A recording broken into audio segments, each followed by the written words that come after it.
Bienvenidos a la Noche Cósmica de la Oveja Eléctrica, el programa de ciencia y pensamiento de Canal 22, en donde hoy hablaremos de murales prehispánicos y la percepción visual de la belleza y la violencia. Conversaremos con el doctor Francisco Fernández de Miguel, neurocientífico con formación en biología por la UNAM y maestría y doctorado en neurociencias en el CINVESTAV del Instituto Politécnico Nacional. Su estancia postdoctoral la realizó en la Universidad de Basilea, en Suiza.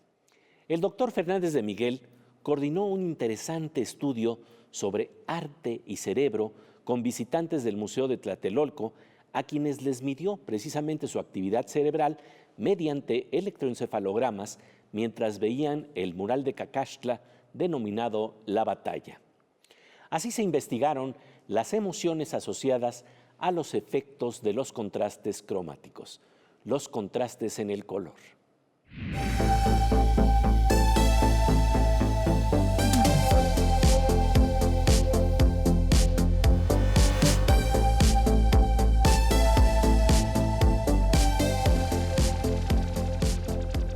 Querido Paco, qué gusto que nos acompañes hoy en La Oveja Eléctrica. Encantado, Pepe. Y pues para hablar de un tema que es de verdad fascinante, cerebro, belleza y unas investigaciones muy interesantes que tienen que ver con el arte prehispánico, con los murales prehispánicos. Háblanos de qué hallazgos se tienen en torno a la percepción y a la belleza y sobre todo, cómo es que te adentras en esta investigación. Gracias, Pepe, y qué gusto estar contigo en tu programa. Gracias por abrirnos el espacio. Y con gusto, mira, es un proyecto que, como tantas cosas en la vida de los científicos, se inició por azar, por una plática con alguien a quien yo aprecio muchísimo y le tengo mucho agradecimiento, que es la doctora María Teresa Uriarte, que es directora de los murales, del proyecto Murales Prehispánicos del Instituto de Investigaciones Estéticas, y en una plática informal estábamos comentando acerca de los murales prehispánicos y ella ha trabajado mucho con el de Cacaxtla en los últimos años, y entonces le pregunté si había patrones, si habían encontrado patrones, y me dijo, no hemos hecho nada de eso, pero ¿por qué no los buscas? Y yo lo hago en cuestiones de neuronas, de crecimiento, de impulsos, todo esto. Estoy muy acostumbrado, es algo que me gusta. Y el mural de Cacaxtla siempre me apasionó, lo conocí en los años 80, no tenía mucho tiempo que lo habían descubierto, y me llamaban mucho la atención esos murales. Y entonces, cuando me dio las imágenes profesionales que habían hecho ellos para el proyecto del instituto, ya no los vi como turista o como interesado simplemente en la arqueología, sino como neurobiólogo. Y como neurobiólogo que ha conocido la visión desde las neurociencias, y entonces cobró una dimensión completamente distinta. En primer lugar, porque sí aparecían algunos patrones, me puse a hacer trazos de lo que me pareció que eran líneas de fuga, por ejemplo, o donde había algo que llamara la atención, y aparecen triángulos, aparecen cabezas alineadas arriba, cabezas alineadas abajo. Es un mural, el de la Batalla de Cacaxtla, al que voy a estar refiriendo en este momento, es un mural muy particular. Fue pintado y abandonado hace 1200 años, posiblemente un poco más. Lo hicieron varios artistas al mismo tiempo, es un fresco con una tecnología sofisticada. Eso lo sabemos por los estudios de antropología física de Diana Magalón y del grupo de la doctora Uriarte. Y cuando lo vemos como espectadores, o le preguntamos a un grupo de gente qué les parece muy hermoso, o nos parece muy hermoso. Y entonces les pregunto a uno, ¿y ya se dieron cuenta lo que tiene? Porque son guerreros en los que hay parejas, uno con atuendos hechos con pieles de felinos, está sacrificando a otro que está semidesnudo con atuendos de aves. Se repite y se repite y se repite una pareja tras otra en el mural. Entonces hay una cantidad de belleza grande pero también hay una cantidad de violencia tremenda. Y entonces, este contraste, desde el punto de vista de la percepción, es muy llamativo. A mí me llamó mucho la atención, y en eso estaba platicando con Tere de todo esto, cuando resulta de que me dice, bueno, estamos organizando un museo de sitio en Tlatelolco, junto con el Instituto Nacional de Antropología e Historia. ¿Qué puedes hacer de neurociencias ahí? Y entonces se me hizo realidad un sueño de poder estudiar algo relacionado con arte. ¿Cómo se aprecian la belleza y la violencia dentro de un mural en función de los colores que vemos? ¿Cómo se convierte el color en emociones? ¿Hay diferencias si quien observa es una mujer o un hombre? Seguiremos conversando de este interesante tema con el doctor Francisco Fernández de Miguel. Mientras tanto, pasamos a una sección con nuestra querida compañera Aura López, quien nos habla de investigaciones de vanguardia y proyectos vinculados al conocimiento que se impulsan hoy en día en nuestro país. Pues querida Aura, como siempre un gusto encontrarnos aquí en La Oveja Eléctrica. Gracias, Pepe. Oye, pues hablemos el día de hoy de cómo podemos utilizar tecnologías y herramientas creativas, pero que están de alguna manera sintonizadas a nuestro entorno.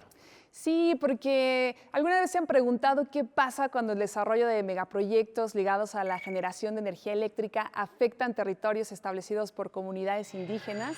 ¿Cómo lograr que exista el respeto hacia estas y que a su vez puedan aprovechar los recursos de sus territorios para mejorar su vida?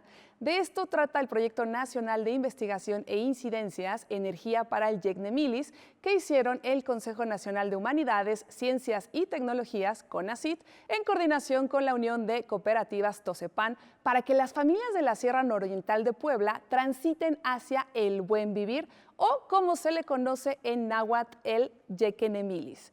Tras iniciar una serie de talleres de ecodiseño con una metodología llamada innovación frugal, se logró que las personas diseñaran sus propias tecnologías. Algunos resultados de este proyecto fueron el codiseño de un modelo de estufa eficiente de leña con reducción de combustible, un secador multifuncional y un calentador de agua que aprovecha el calor residual de la estufa, 3 secadores solares, un molino de nixtamal que emplea de mejor manera la fuerza del usuario y una despulpadora que hace más eficiente la tracción humana, pues para las comunidades la energía va desde lo que hay en el hogar, como el brasero, hasta aprovechar los recursos naturales como la luz del día, el agua y las corrientes de aire. Este proyecto ha incentivado la participación de muchos jóvenes para ser parte de los procesos de investigación, ciencia y tecnología de su localidad. Así es, querida Aura, de lo que se trata es que el buen vivir esté ajustado precisamente a las condiciones en donde nos encontramos. Así es, Pepe. Pues como siempre, querida Aura, agradecemos muchísimo tu presencia en La Oveja Eléctrica. Gracias a ti, Pepe. Después de un parpadeo cósmico, volvemos a La Oveja Eléctrica, en donde estamos conversando con el destacado neurocientífico Francisco Fernández de Miguel sobre murales prehispánicos y la percepción visual de la belleza y de la violencia.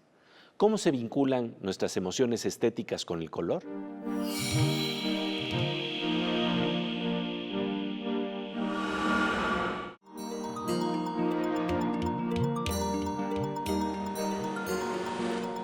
Como de rayo con tintes verdes y dorados que ilumina antiguos murales, estamos de regreso en la noche cósmica de La Oveja Eléctrica, donde seguimos conversando con el doctor Francisco Fernández de Miguel, investigador de la División de Neurociencias del Instituto de Fisiología de la UNAM, sobre murales prehispánicos y la percepción visual de la belleza y de la violencia vinculada al color, pero también a las diferencias de género.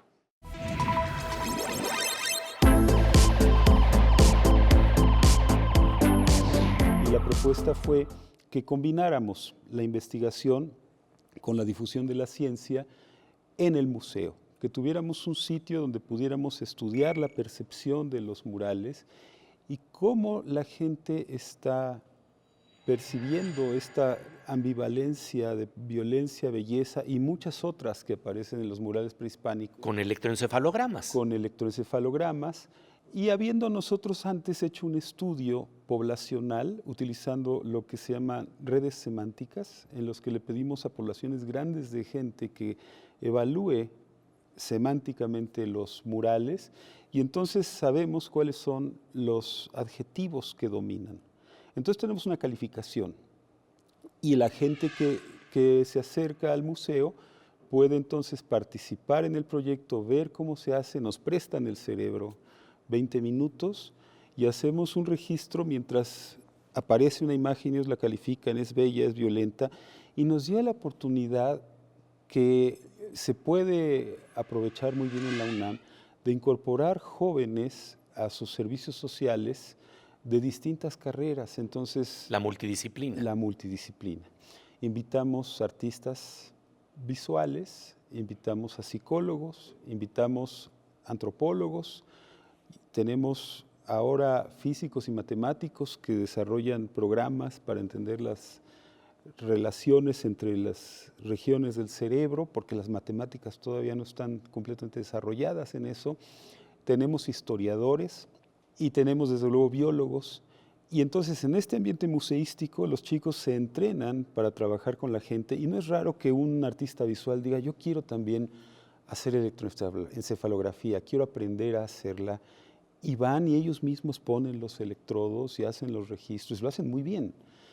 Y con esto los artistas plásticos han digitalizado las imágenes, y entonces tenemos la posibilidad de segmentarlas, de repararlas y dejarlas como si las acabaran de pintar, pero respetando las paletas, y luego tomar las parejas y cambiar algunos de los factores, los colores, por ejemplo, qué tanto la forma, qué tanto el color, qué es lo que nos está produciendo ese ocultamiento de la violencia por la belleza.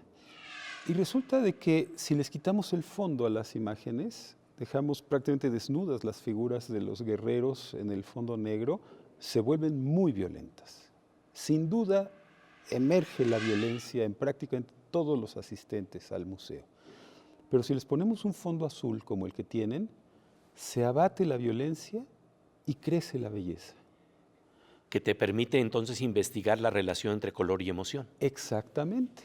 Y eso resulta que es muy interesante, porque si cambiamos un color en el fondo, que es un color dominante, pero lo cambiamos por un color frío, resulta de que tenemos la capacidad de modular lo que estamos percibiendo.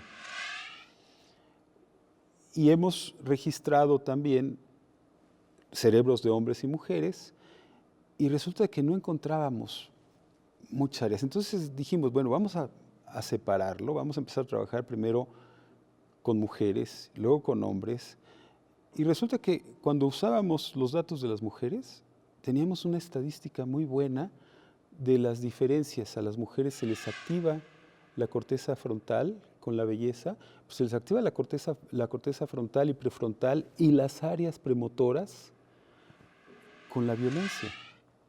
O sea, da la impresión de que están teniendo que tomar decisiones, pensar qué hacer, pero el área premotora se activa, como tú lo sabes bien, a través de tus estudios en las neuronas de Rizzolatti, las neuronas espejo, se activan cuando nosotros pensamos, alguien nos dice vamos a bailar, y aún sin haber ejercido un solo movimiento, las neuronas empiezan a mandar impulsos a las regiones que activan el baile. Entonces da la impresión de que las mujeres son mucho más sensibles a la belleza, a la violencia que los hombres, y tienen incluso una activación motora, a pesar de que lo que están viendo es arte, no es algo que les represente un peligro real, pero están reaccionando como si tuvieran que dar una respuesta motora a todo esto.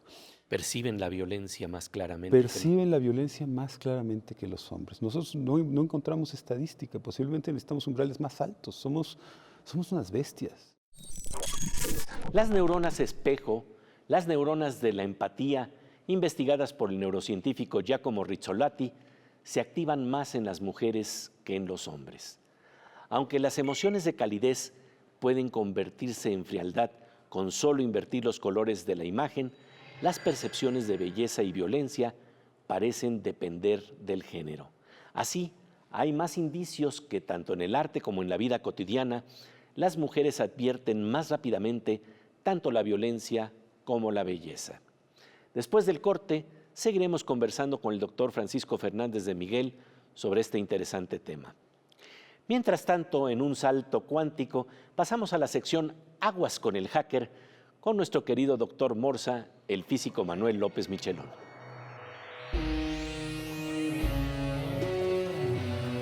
Pues querido Morsa, encantado de encontrarnos aquí en La Oveja Eléctrica. Muchas gracias, Pepe. Oye, fíjate que de alguna manera te siento que tienes un entorno existencial muy importante para estar pensando ya sobre el juego de la vida y el juego del ajedrez y el juego de las computadoras. Sí, fíjate, Pepe, que, bueno, llevo muchos años de ajedrez. Lo que he notado, y es evidente en todos los deportes, es que cuando uno compite, en la medida que uno se hace mayor y tiene más años, sí, juega mejor, pero también empieza a jugar peor, porque ya no tiene la misma motivación, porque ya no importa tanto ganar. Pero yo me pregunto, ¿puedo detener esta caída libre de mi juego? O sea, sí, porque es una caída libre, pues se puede detener. Y encontré que existe esta idea del mindfulness. Ajá. El mindfulness es una serie de preceptos que uno se forma sobre el tema que uno quiere. Por ejemplo, un jugador joven piensa, quiero ganar porque quiero ser campeón mundial, o quiero ser campeón nacional, o quiero ganar el torneo, o quiero la gloria y el éxito. Y ahora estoy viendo que a lo mejor no es el mejor camino. A lo mejor lo que hay que hacer es disfrutar el juego. Ir a jugar y no me importa si gano o si pierdo, no me importa lo que pase. Entonces creo que es cambiar de idea, este mindfulness, y tener una mentalidad totalmente diferente al juego del ajedrez, de que es la competencia por sí misma, sino es, quiero jugar bien. Eso es lo que me interesa. Que me toque el campeón del mundo y me ofrece el empate, que bueno, le voy a decir que no y voy a seguir jugando, aunque me gane, no me importa. Disfrutar el camino, como decía de alguna manera el poema de Cavafis, Ítaca.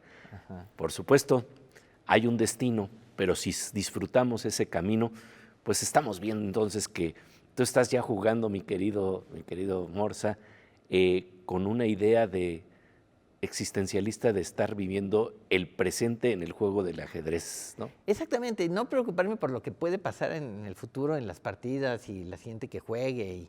Un gusto ver cómo en la forma en que tú estás percibiendo el mundo de la informática, de la computadora, el juego del ajedrez, estás introduciendo la sabiduría de tratar de entender de qué se trata todo este proceso, ¿no? Sí, pienso que al final de cuentas que sirva de algo tener más años. Eso, más sabio, más sabio. Exactamente. Querido Morsa, como siempre, un gusto encontrarnos aquí en Oveja. Gracias, Pepe.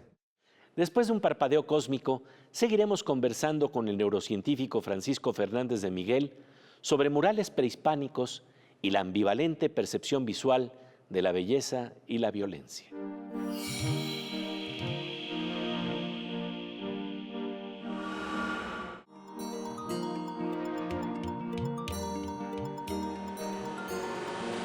Como de rayo con tintes verdes y dorados que ilumina escenarios que hacen contrastar nuestras emociones, estamos de regreso en la noche cósmica de la Oveja Eléctrica para seguir conversando con el destacado neurocientífico Francisco Fernández de Miguel sobre la ambivalente percepción de belleza y violencia en el arte visual en los murales prehispánicos, su relación con el color y el procesamiento de emociones en el cerebro.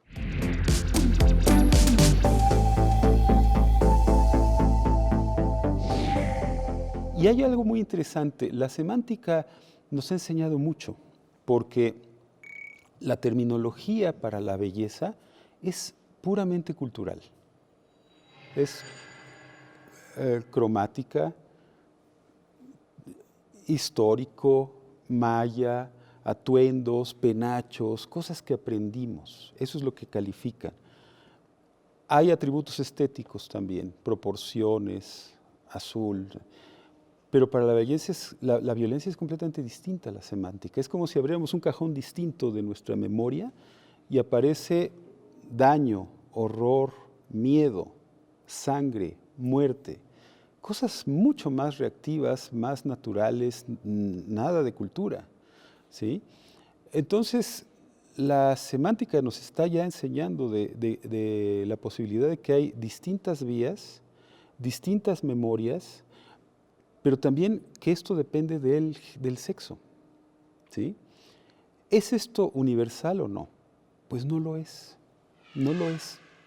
Si ahora tomamos otro mural, que es una cosa preciosa, el mural de la diosa verde en Tetitla, en Teotihuacán, se pintó más o menos en la misma época y como en Cacaxtla desaparecieron las culturas, quedaron abandonados las zonas arqueológicas por el año 800 en los dos casos, y en Teotihuacán la forma, las expresiones, los colores, las cromáticas son distintas.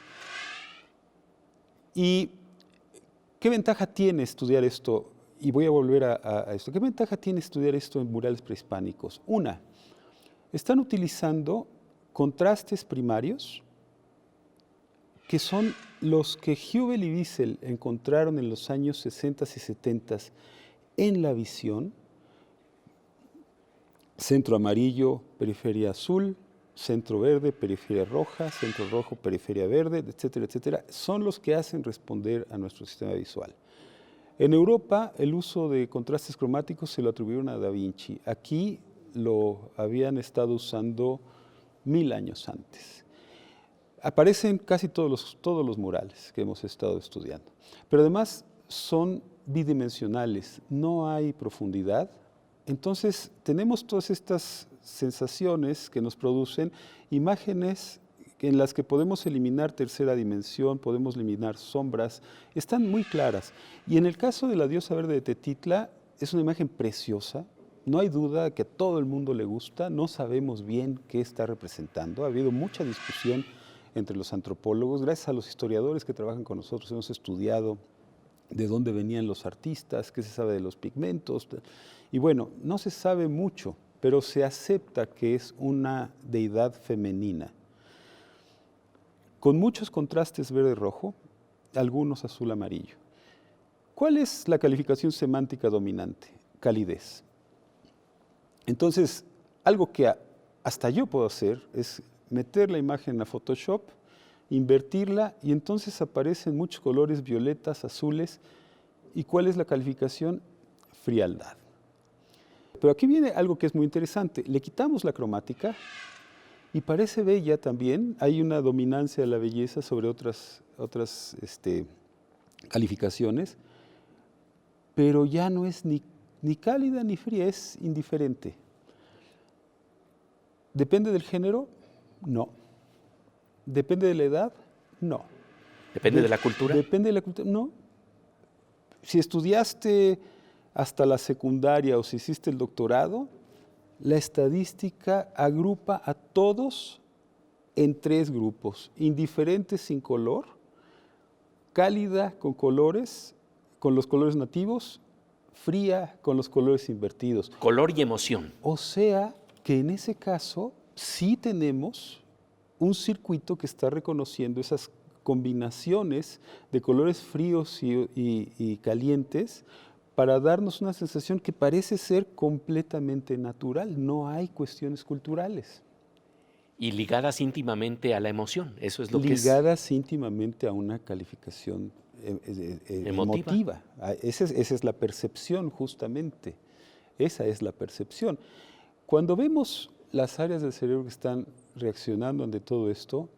Y lo que es claro es que el color está profundamente ligado a la emoción. Muy ligado, y después del color, el contenido de la imagen está muy relacionado.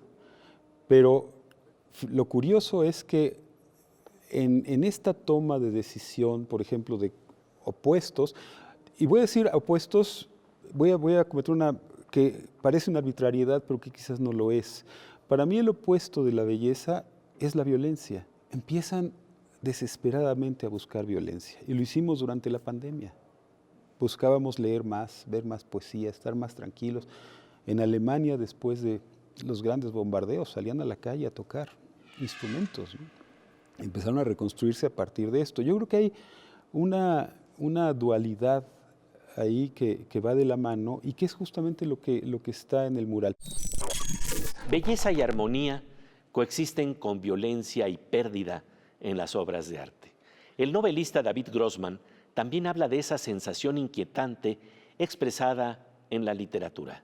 Dice Grossman: tocas el sufrimiento y la pérdida como si estuvieras tocando cables eléctricos de alta tensión con las manos desprotegidas y sin embargo uno no muere. No puedo explicar cómo funciona este milagro.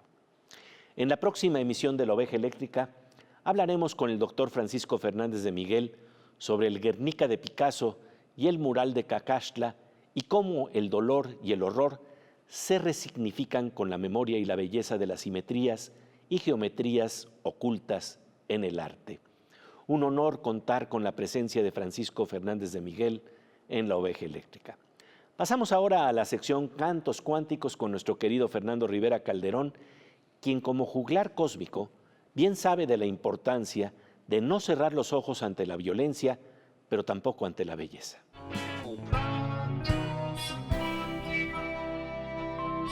Querido Fernando Rivera Calderón, un gusto encontrarnos en La Oveja Eléctrica. Me encanta venir aquí porque, Pepe, me ilumino y me coloreo. Sí, ¿verdad? Porque el día de hoy que hemos estado hablando sobre los colores, pues recuerdo muy bien que Elías Canetti decía que solo por los colores ya valdría la pena vivir eternamente. O dicho de otra forma, como se titula esta canción, nada tiene color sin la luz del amor. Es...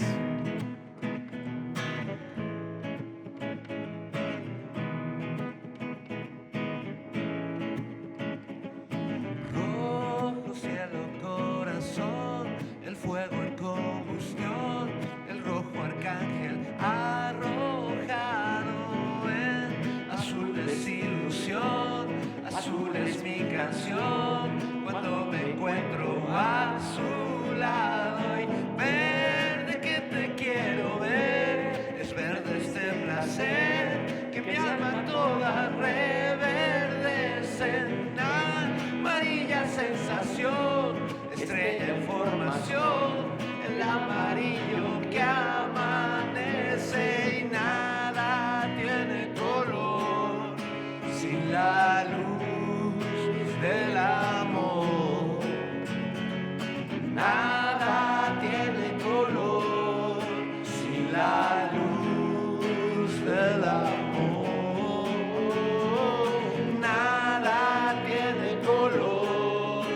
Sin la luz del amor, nada tiene color.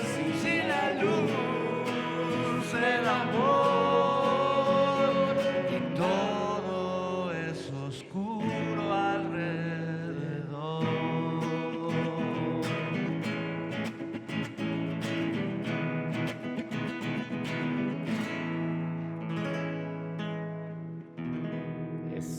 De colores.